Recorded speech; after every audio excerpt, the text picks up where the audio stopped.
একই একই তুমি তুমি স্পষ্ট বাংলা ভাষায় কথা বলছো। কে তুমি? কি নাম তোমার?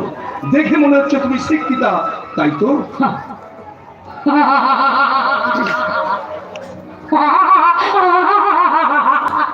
তুমি? আমি সেই মেয়ে বাঁচিয়েছেন এই গ্রামের রাস্তায়, আপনি যাকে রোজ দেখেন, যার শাড়ি, কানের দুল, কপালে টিপ আর পায়ের গোড়ালি আপনি রোজ দেখেন, আর আরো অনেক কিছু দেখতে পাওয়ার স্বপ্ন দেখেন। স্বপ্নে যাকে আপনি ইচ্ছে মতো দেখেন, আমি সেই মেয়ে।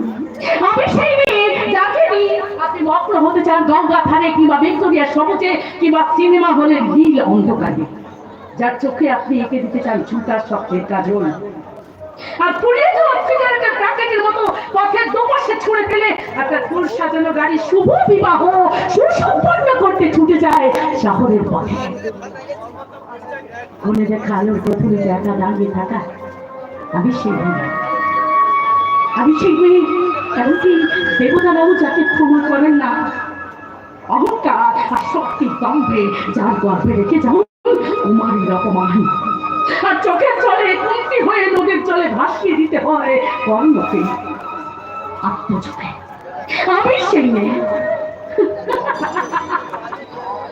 সংসারে অসময় আমি ভাষা, আমার ছাত্র পড়ানোর টাকায় মায়ের ওষুধ কেনা হয়, আমার বাড়তি রোজগারে ভাই বই কেনা হয়, আমার সমস্ত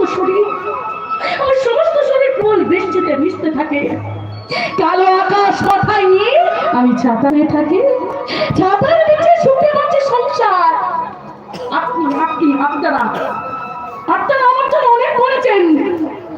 সাহিত্যে কাব্যের শাস্ত্রের লোকাচারে আমাকে মা বলে পুজো করেছেন, প্রকৃতি বলে আবির্ভাবটা করেছেন, আমার শহরগঞ্জের থানাগুলিকে ছোটে রং মাখিয়ে প্রতি হাতে দান করিয়ে দিয়েছেন। হ্যাঁ, আমি সেই একদিন হয়তো হয়তো একদিন হয়তো অনুভব করা একদিন আমার সমস্ত মিথ্যে পোশাক ছুঁড়ে ফেলে দিয়ে আমি হয়ে উঠবো সেই অসামান্য।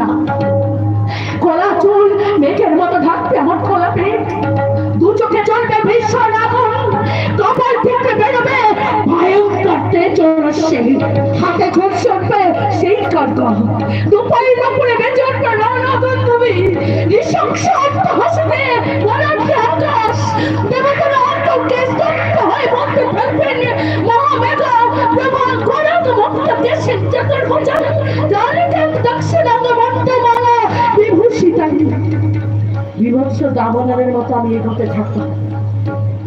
রেখে যাওয়ার পথে তো পাশে অসংখ্য বন্ধুহীন দেহ ছটফট করতে থাকবে। প্রকৃতির দেহ, উন্নতির দেহ, সভ্যতার দেহ, সমাজের দেহ। হয়তো আমি সেই হয়তো বা